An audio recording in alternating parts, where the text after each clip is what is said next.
Mesdames et messieurs, bonsoir. Nouveau rendez-vous à notre jeu poker. Poker qui reste dans le sillage des festivités du 15 août qui marque la fête nationale, donc l'indépendance nationale dans notre pays. C'est vrai, il y a le débat autour. Est-ce que vraiment il y a eu indépendance? Est-ce que le pays est réellement indépendant? Nous n'allons pas rentrer dans ce débat. Vous savez bien qu'il y a les hommes et les femmes qui aujourd'hui ont travaillé pour donner à la République du Congo cette souveraineté nationale et internationale. Ce soir, poker reçoit monsieur Jean-Aimé Dibakana Mwanda. Il est auteur, écrivain. Et ce soir, avec lui, donc, nous allons parler de cet ouvrage qu'il nous présente, qui parle donc des 25 pères de l'indépendance du Congo. 25 pères. Pourquoi 25 pères? Alors, d'abord, je vous remercie de m'inviter dans votre émission. Je suis très heureux d'être là avec vous, partager ce moment. Alors, pourquoi 25 pères? Alors, je précise bien que les indépendances, ou en tout cas la naissance des nations, il n'y a pas une seule personne qui participe, il n'y a pas que 25 qui participent. En ce qui concerne notre pays, il y a eu plusieurs personnes qui peuvent être considérées comme les pères fondateurs. Mais parmi la multitude des personnalités qui peuvent être considérées ainsi, j'ai choisi 25 qui, à mon sens, font un peu l'unanimité. Parmi ce qu'on pourrait appeler les pères fondateurs, on pourrait revenir sur pourquoi pères fondateurs. Et donc, j'ai fait le choix de prendre 25 personnalités qui ont été les précurseurs justement de notre pays. Alors donc, fidèles internautes et chers téléspectateurs, je vous rappelle que ce soir, monsieur Jean-Aimé Dibakana Mwanda est universitaire, qui réside en France. Donc, c'est la diaspora congolaise qui monte, qui fait des bonnes choses en France. Donc, il est auteur de plusieurs ouvrages. Nous commencerons donc par celui-ci qui constitue l'essentiel de notre émission. Mais on parlera aussi peut-être, en sortant peut-être de l'émission, on parlera du Grand Prix qu'il a raflé, le Grand Prix Afrique 2023. Monsieur Jean-Aimé Dibakana Mwanda, qu'est-ce qui a motivé justement à l'écriture de cet ouvrage? Qu'est-ce qui vous a motivé? Alors, est-ce que vous avez senti le vide? Alors, je travaille depuis un moment sur justement ces personnalités qui ont fait notre pays. J'ai fait celui-là, je crois que c'est le 4e dans le genre. J'ai fait par exemple 101 personnalités qui ont marqué le Congo, et là où on retrouve aussi bien les artistes, les sportifs, les hommes politiques, les universitaires. Tous ceux-là qui ont marqué le Congo. Qui ont marqué le Congo. Selon donc le tri que vous avez fait. Exactement, selon le tri qui avait été fait. Et puis j'ai également publié les plus hautes personnalités du Congo, donc où on trouve un livre où on trouve tous les premiers ministres, tous les présidents de l'Assemblée nationale, tous les présidents de la République, et depuis l'indépendance. Et celui-ci donc qui retrace les 25 pères fondateurs, ce que j'appelle les 25 pères fondateurs. Donc parmi la multitude, je dis bien, il n'y a pas que ces 25 personnalités qui ont fondé la République, qui peuvent être considérées comme les pères fondateurs de la République. Il y en a plusieurs, mais parmi ceux-là, j'ai retenu ces personnalités-là qui ont fait notre pays en fait, qui ont donné naissance à notre pays. Alors, est-ce que la collecte d'informations a été un véritable challenge pour vous, un chemin de la croix, quand on sait que généralement chez nous, les gens sont avares de paroles, très peu parlent ceux qui ont vécu l'histoire et ceux qui ont construit l'histoire, et ceux qui parlent, généralement, sont dans les approximations. Est-ce que ça a été votre cas quand même? Ah oui, bien évidemment. Vous l'avez bien dit, le problème auquel on se confronte en tant que chercheur ou auteur, lorsqu'on écrit ce genre d'ouvrage, c'est l'accès aux archives, l'accès aux sources. Et l'accès aux sources est très délicat dans notre pays, parce que, alors, soit ces sources n'existent pas, soit ils sont très sommaires.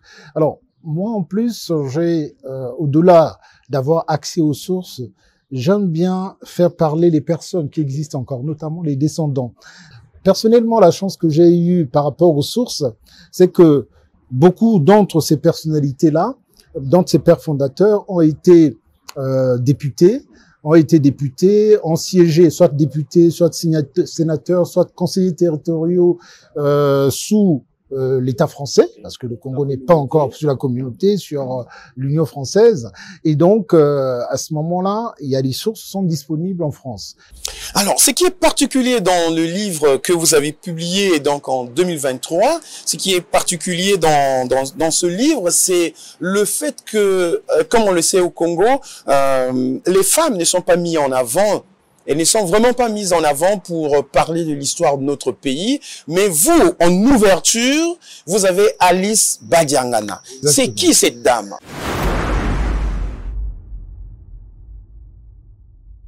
Alors, cette dame, justement, Alice Badiangana, c'est une histoire très particulière, comme d'ailleurs toutes les autres personnalités qui font partie de cet ouvrage. Mais elle, j'allais dire encore plus parce que c'est une femme et c'est la seule femme. Tout de suite, on peut penser qu'il y a une sorte de machisme ou de phallocratie là-dedans. Mais en fait, c'est tout simplement, l'explication est très simple parce que les pères fondateurs, c'est pour ça que bon, j'explique un peu en intro, père fondateur, mais il y a une mère aussi, il y a une mère fondatrice, on va dire, qui est donc Alice Badiangana. C'est simplement parce que les femmes, à cette époque-là, et ça n'a pas beaucoup changé malheureusement, ne sont pas nombreuses dans les sphères de décision. Ne sont pas nombreuses dans les sphères de décision. C'est important, il me semble, de rappeler qu'en ce qui concerne notre pays, et d'ailleurs l'Afrique francophone, l'Afrique centrale en général, la première bachelière, c'est en 1955. Elle s'appelle Aimé Niali Mambou, qui était donc ministre de la Culture ici, qui est écrivain et consort. Bon. Et la première dame à être nommée ministre, je crois que c'est Marianne Gouabi qui la nomme, Madame Manima ou quelque chose comme ça, en 1969-68. Bon, aujourd'hui, on a plusieurs ministres dans le gouvernement de M. Colligny Makosso, mais on voit bien qu'elles sont minoritaires, continuent à rester minoritaires. Donc, en ce temps-là, déjà, les femmes qui s'expriment, qui sont présentes dans la sphère publique, sont vraiment très, très réduites. Et Madame Badiangana est quasiment la seule parmi les femmes qui participent activement à la naissance du Congo, aux indépendances et consorts. Mais c'est l'une des... Est-ce qu'il y a un fait particulier qui vous motive, qui vous pousse justement à l'identifier? Alors, Madame Badiangana, il y a plusieurs faits. Il y a un fait que tout le monde connaît ou en tout cas a entendu parler, mais c'est un fait réel, mais qui a l'air d'un film, voilà, d'une scène de film, mais qui est un fait réel. Ça se passe le 15 août 1963. Donc, le président le dernier jour du président voilà, est renversé. Et donc, les syndicalistes, non, il n'est pas encore renversé. C'est justement le processus qui va conduire à son renversement. Et donc, les syndicalistes, ils font un meeting à la gare. Et puis, ils ont comme ça, parce qu'ils voulaient la libération, en fait, des syndicalistes qui avaient été emprisonnés la nuit, qui avaient été arrêtés la nuit. Bon. On peut expliquer en détail, mais enfin, on n'aurait pas le temps.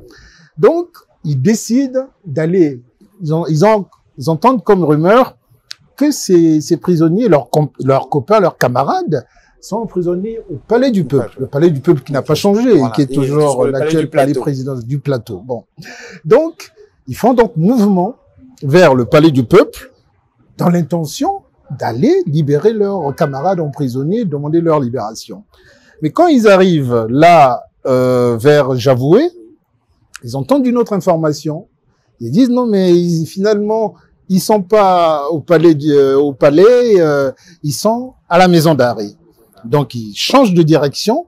Ils se dirigent maintenant vers Et donc, entre Javoué et la maison d'arrêt, il y a une escouade de gendarmes qui intervient. Donc, dirigé par un commandant français, qui s'appelait le colonel Jean ou quelque chose comme ça, et qui va donc interdire à la foule de faire mouvement. Et la foule va continuer. Et donc, exaspéré, pris un peu en sandwich, les gendarmes pris dans la panique, l'un des gendarmes prend une grenade qu'il balance à la foule plutôt. Et Madame Badiangana, qui est donc dans la foule, se détache de la foule, ramasse la grenade et la renvoie aux gendarmes. Je ne sais pas si vous imaginez le courage. C'est une femme qui agit comme ça, pendant que les hommes, tout le monde... C'est instantané parce que la grenade, c'est juste quelques secondes, après elle explose. Elle aurait pu exactement mourir. Voilà. mais elle défie le danger, elle s'empare de la grenade et la renvoie sur les gendarmes. Donc voilà un peu. Mais c'est aussi de la liberté, hein. Et voilà, c'est ça. Le prix de la liberté a été quand même cher. Maintenant, il faut dire que bon, mais ça c'est une autre histoire. Mais nos indépendances à nous n'ont pas été de la même façon que la manière dont ça s'est passé ailleurs, où les gens ont dû la violence, battre, la guerre et tout. La guerre, non. Nous, ça a été beaucoup plus de façon douce, on va dire, hein, pour ne pas le dire autrement. Donc, pour parler encore de Madame Badiangana, c'est également la première femme syndicaliste au Congo. C'est la première femme syndicaliste. Lorsque le président Yulu tombe, c'est la seule femme qui fait partie du conseil du comité central du MNR, le parti que fonde Massamba Deba. C'est l'une des cofondatrices de l'URFC en 1964. Beaucoup de gens pensent que l'URFC a été créé par le PCT. Non, l'URFC, c'est pas le PCT, oui. C'est Massamba Deba. Oui. Donc voilà un peu beaucoup de choses qui peuvent caractériser cette date. Alors parce que bien nombreux, c'est vrai, on pense que c'est vrai, Alice Badiangana aussi peut-être un peu contemporaine de la jeunesse actuelle, mais on a plus connu Aimé Mambou Niali, cette première bachelière du Congo dans les années 50 et tout. Pourquoi vous l'avez pas répertorié? Alors, ça c'est une bonne question aussi, c'est-à-dire que Madame Aimé Mambou, elle est encore très jeune. Quand tout ceci, comme Badiangana aussi, elle est très jeune à ce moment-là. Mais la différence avec Aimé Mambou, c'est que quand tout ceci se passe, quand l'État est en train de naître, Madame Mambou Niali est en France. C'est-à-dire que c'est la fois pour ses études. Il faut rappeler que c'est la nièce donc du premier député congolais, Jean-Félix Tikaya. Donc la cousine de Tikaya Outamsi, donc parce que le papa de Tikaya Outamsi c'est Jean-Félix Tikaya, et donc Jean-Félix Tikaya a fait le nécessaire pour qu'elle se retrouve en France, à Orléans, où elle fait ses études. Donc quand tout ceci elle ne rentre qu'en 1963, elle quitte le Congo en 1947. Alors, entre Jacques Opango, du MSA, et Yulu, de l'UDDA, c'est vrai, c'est peut-être un amour forcé, mais il arrive quand même. Un épisode assez important dans cette histoire entre 1960 et 1963. Le fait que Opango dit, ben, moi, je me constitue prisonnier si jamais on ne sort pas Yulu. Exactement. C'est dans quel contexte comme ça? Alors, ce qui se passe, c'est qu'on est donc le 15 août 1963. Yulu vient de tomber et finalement les militaires ne prennent pas le pouvoir en tant que tel, mais en tout cas ils vont chercher Massamba Deba qui s'est retiré à Boko suite à des contradictions avec le président. Il faut rappeler que Massamba Deba est d'abord un acolyte, j'allais dire un partenaire de Fulbert Yulu. Ça, les gens ne le savent pas forcément. Il fait partie de son parti. Il était président de l'Assemblée nationale aussi. Président de l'Assemblée nationale, ministre et tout ça. Donc là, il vient de démissionner de son poste de ministre et il se retrouve il s'est retiré à Boko. Et donc lorsque Yulu tombe, et donc pendant ce temps, pendant que ça se passe, Opango est à l'étranger. Il est à l'étranger en mission. Et quand il arrive, il est ovationné par le public et tout ça, et on va lui faire une place belle, quoi. Et lui, il dit, ben non, moi, si il est en prison, ça veut dire que moi, je dois être en prison aussi, puisque j'étais dans le gouvernement.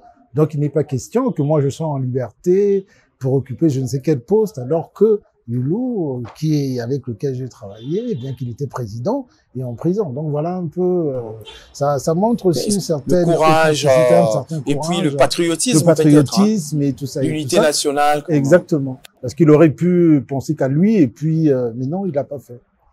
Alors, vous avez aussi répertorié les syndicalistes. Exactement. Donc, les syndicalistes, c'est Germain Bikouma et donc tous ceux-là qui se lèvent pour protéger l'indépendance, parce qu'ils rentrent beaucoup plus pendant la révolution de 1963. Tout à fait. C'est-à-dire que les syndicalistes, c'est assez particulier. Donc, les grands syndicalistes, à ce moment-là, qui sont donc dans le livre, il y a Monsieur Pongo, hein, qui est le papa du ministre. Voilà. Du ministre de la Culture. Il y a donc Boukambu, Julien, et puis il y a Aimé Matika. C'est vraiment les grands responsables syndicaux, hein, que les gens, voilà, qui sont très publics. Et puis il y a bien évidemment Alice Badiangana.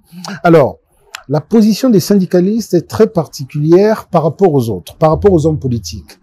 C'est-à-dire que eux, ils sont avec, pour le dire très vite, ils sont dans la lignée de Sékou Touré.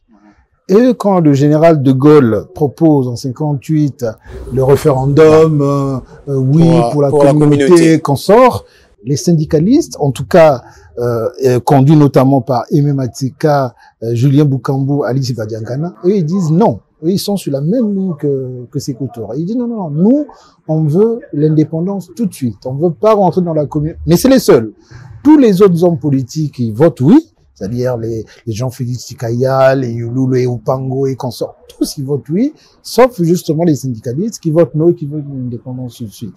Et donc ils ont participé justement à leur manière à la naissance de la République, et si bien que, et à ce moment-là, ils se revendiquent déjà très clairement comme les communistes. Il y en a qu'on parle très peu, parce que qui a failli peut-être disparaître déjà après 1963. Qu'on voit revenir au début des années 90 et qui a survécu jusqu'en 2000. Tout à fait. Gabriel Obongui. Gabriel Obongui, par exemple, effectivement. Gabriel Obongui, lui, c'est aussi, ça fait partie, effectivement, des personnes également. Connu en tant que maire de Brazzaville. Connu en tant que maire de Brazzaville, et donc qui est revenu, effectivement. Ça fait partie des... On peut parler de lui, mais on peut aussi parler de Titélé. Voilà un homme également qui a joué un très très grand rôle, qui va donc aller en prison lorsque Youlou va tomber, et après qui va être rappelé, mais pour avoir des fonctions administratives cette fois-là. Il a été après directeur du CFCO, directeur de l'ATC, ainsi de suite. Donc voilà un peu des personnalités comme ça des fonctions importantes dans l'administration publique. Tout à fait, tout à fait. Alors, je pense qu'il est important, et je pense qu'on peut pas parler des pères fondateurs ou du Congo sans citer ce nom-là, et ça fait partie des personnes qui ont disparu malheureusement assez rapidement, mais lui par contre le nom est resté. Oui. C'est Jean-Félix Tikaya, oui. Jean-Félix Tikaya qui en parlait tout à l'heure, qui est donc le premier député, le tout premier député, donc du Moyen-Congo, du Moyen-Congo et du Gabon. Voilà. Au départ, et du Moyen-Congo et du Gabon. Oui. Et donc c'est, on va dire, le premier homme politique au sens moderne. Au sens moderne, le tout premier homme politique, donc c'est Jean-Félix Tikaya. Et on parlait tout à l'heure du sens de l'État qu'avaient ces gens-là. Donc, il a été opposé parce que c'était vraiment l'homme politique qu'on veut et tout, et qui était déjà en lutte avec Opango et puis avec d'autres. Mais quand Hulot arrive, c'est le branle-bas. Quand Hulot arrive, c'est le branle-bas, ça saute de partout, tous les grands hommes, on va dire, qui étaient chez Opango, quitte Opango pour rejoindre Youlou. Pareil, qui était chez Tikaya, quitte Opango par Tikaya pour rejoindre Youlou. Et donc, c'est comme ça qu'ils ont fonctionné jusqu'à ce que, finalement, Youlou finit par devenir Premier ministre. Il va d'abord devenir maire de Brazzaville. Le tout premier maire noir de Brazzaville, c'est Fulbert Youlou. Ensuite, il va devenir Premier ministre dans des conditions assez rocambolesques. Bon, justement. Et il va devenir président de la République dans les mêmes conditions aussi. Bon. Mais surtout Premier ministre vraiment dans des conditions. Et il va devenir finalement président. Et quand il devient président, il veut nommer Félix Tikaya dans son gouvernement. Félix Tikaya dit bon, moi je veux bien, mais j'ai des soucis de santé. Donc au lieu que tu me nommes moi, je te donne un de mes hommes que tu nommes au gouvernement. Voilà comment Germain Bikouma devient ministre de Youlou. Vous voyez, c'était un sens vraiment très élevé de l'État. Parce qu'il aurait pu cet amour-là, parce qu'après Jacques Opango qui l'a combattu aussi, exactement, son vice-président. Son vice-président, vous voyez. Tikaya, pour continuer avec Tikaya, il aurait pu dire bon, malgré ma maladie, alors j'y vais quoi. Voilà. Mais il dit non. Ouais. Et il dit moi je ne peux pas, mais j'ai quelqu'un. Il propose quelqu'un d'autre pour être efficace dans l'action gouvernementale, plutôt que d'avoir un mourant, voilà. Exactement. Un gravataire dans le gouvernement qui ne sert à rien. Tout à fait. Et donc voilà comment il n'a pas pu devenir ministre. Et Opango, comme vous l'avez dit, qui se sont combattus vraiment avec Youlou. Faut pas oublier que il y a eu aussi des événements où il y a eu des morts. Oui. La guerre de 1959, Bon, mais malgré ça, ils se sont réconciliés et Ils ont fait ce tour-là de Brazzaville, la main dans la main. Exactement. Youlou Opango. Et Opango est devenu vice-président de la République. Et voilà, alors, qu'est-ce qu'on retient d'après les écritures ici? Qu'est-ce qu'on peut retenir de l'intrépide Georges Yambo?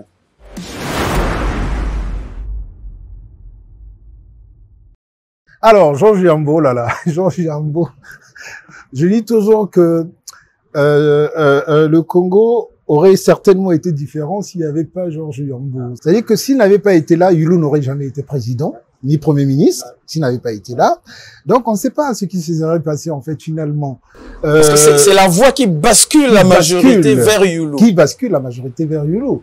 Mais c'est un théâtre, c'est un film, c'est ce qui se passe ce jour-là, voilà. Et donc, quand il bascule, quand il change de camp, la majorité donc bascule parce qu'il y avait qu'une voix qui... Et donc, c'est grâce à cette voix-là que finalement, Youlou devient frère. Et les autres ne veulent pas entendre ça de cette oreille. Parce qu'ils disent non, mais c'est nous qui avons la majorité. Donc, vous voyez, c'est pourquoi on dit souvent que l'histoire, c'est un éternel recommencement. Donc, ce que on a vécu il n'y a pas très longtemps. En 92, avec l'article 75 de la Constitution, exactement. On a eu le même problème en 59. Exactement. On a eu le même problème en 57. Oui. Donc, et c'est pourquoi je pense que c'est important de relire l'histoire, de voir comment les aînés ont réglé ce genre de crise. C'est important. Donc, pour revenir à Georges Yambo, c'était un gars qui était dans le parti, enfin dans la majorité d'Opango, qui après bascule pour rejoindre Youlou, et du coup, qui a fait basculer tout le reste, et tout ça. Qui a fait, c'est grâce, à cause de cela, que Brazzaville devient la capitale politique du Congo, parce que c'est Pointe-Noire. C'était Pointe-Noire. Mais comme, le siège des institutions, c'était Pointe-Noire. C'était Pointe-Noire, le siège des institutions.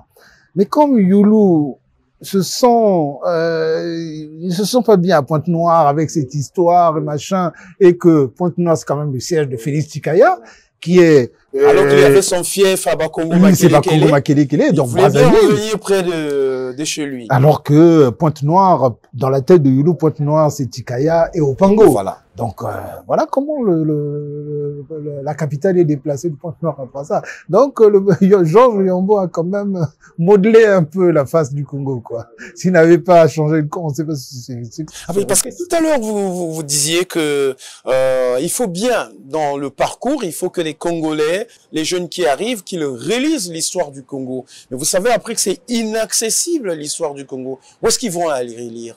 Oui. L'histoire est confisquée, hein. Oui.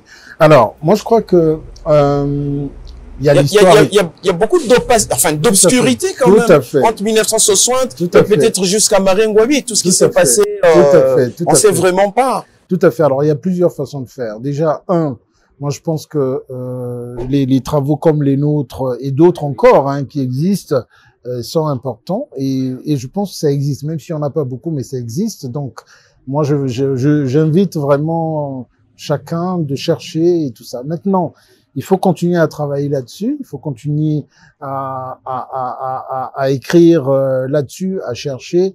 Aujourd'hui, on a encore des grands témoins qui existent.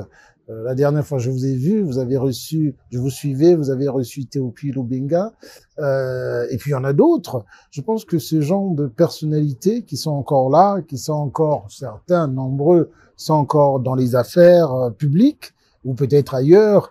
Madame Mombou, par exemple, existe encore, elle est encore là, elle peut faire des témoignages, et puis chercher aussi dans les archives, dans l'histoire. Et puis on a j'ai un ami qui a beaucoup travaillé sur ces questions, qui a fait les dictionnaires, qui réactualise, Philippe Mokoko, qui fait vraiment un travail formidable sur l'histoire du pays pour construire un État. C'est toujours important de voir d'où on vient, qui ont été les premiers acteurs, pour mieux voir où on peut aller, quoi, et ne pas commettre les mêmes erreurs qui ont été commises. Alors, vous êtes à Brazzaville pour les vacances. Est-ce que vous êtes resté à Brazzaville, mais vous êtes allé aussi à Pointe-Noire. Est-ce que vous avez remarqué la présence de votre ouvrage dans certains rayons? Les bibliothèques, les librairies, on en a pas assez dans ce pays, mais quand même.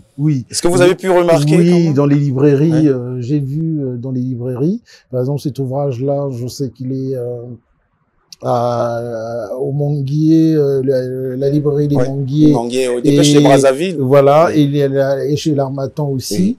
L'Harmattan aussi a cet ouvrage, la bibliothèque L'Harmattan. Donc on peut facilement trouver l'ouvrage à Pointe-Noire, à la Maison de la Presse, à Clédic Diffusion, je l'ai vu aussi. Non, il existe dans les bibliothèques. Oui, j'aurais voulu qu'on parle un peu de un personnage aussi un peu très historique, Dominique Nzala-Kanda. Oui. En quoi est-ce qu'il vous a marqué, Dominique Nzala-Kanda? Oui.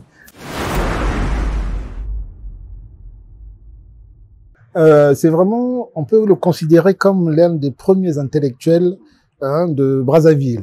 C'était l'un des auteurs de la revue Liaison, et c'est le premier Congolais à mettre en place ce qu'on appelait les cercles culturels.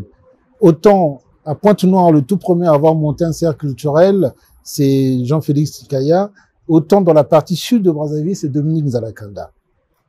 Et l'autre chose qu'on ne sait pas de Dominique Nzala-Kanda, c'est que c'est l'un des cofondateurs des Diables Noirs. Ils sont deux à avoir fondé Diables Noirs parce que vous savez, dans le temps, les équipes, notamment à Brazzaville, sont soutenues par les prêtres. Ils appartiennent, ils sont rattachés, je dis n'importe quoi, à telle église, à tel machin et tout. À Bakongo, c'est les églises de Bakongo, dans le centre et nord de Brazzaville. Voilà. Et donc, à Bakongo, voilà, c'est ça. Et donc, à Bakongo, c'est Dominique Nzala-Kanda et un autre dont le nom m'échappe, qui vont lancer Diable Noir, et qui va aussi, donc Diable Noir, pour Nzala-Kanda, la création de Diable Noir. Donc, c'est lui qui donne le nom Diable Noir au grand, qui a provoqué l'ire des prêtres, parce que, attendez, vous appelez une équipe qui vient de l'église catholique et puis vous dites Diable Noir, voilà. En plus. Bon, c'était une provocation grave pour les prêtres, qui le prenaient très mal, mais en tout cas, ils ont résisté, enfin bref. Donc, il y a ça, mais c'est également le fondateur d'un cercle, le cercle culturel dont on parlait tout à l'heure. C'est le cercle d'où va naître divers ensembles, parmi lesquels le cercle jazz de Franklin Boukaka. Je vais vous parler également rapidement, si vous me le permettez, d'Emmanuel Dadé Damongo. Voilà un autre personnage dont vraiment on parle peu, mais qui a vraiment marqué ce pays. Alors, Dadé Damongo, c'est donc, lorsqu'il rentre en politique, son challenger principal, c'est Jean-Félix Tikaya. C'est pour vous dire. C'est-à-dire que tous les autres, il est donc... bon, il est plus jeune, bien évidemment, mais il est tellement brillant que vraiment, voilà, parmi les adversaires, c'est Jean-Félix Tikaya. Donc, quand Jean-Félix Tikaya se présente dans les années 87, 45, il a parmi les adversaires Dadé Damongo.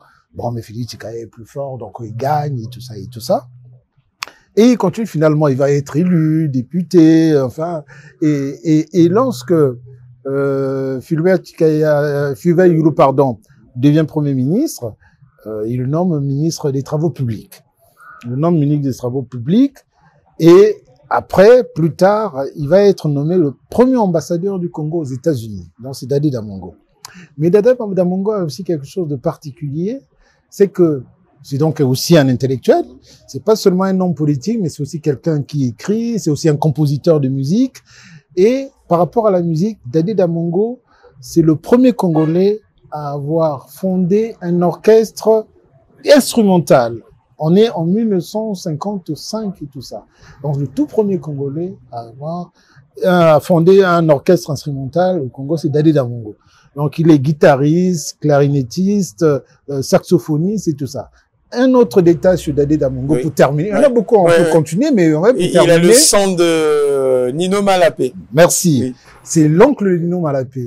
Alors, monsieur Jean-Aimé Dibakana Mwanda, je rappelle également que vous êtes auteur d'un grand livre, Le Psychanalyste de Brazzaville, qui a été primé Grand Prix d'Afrique.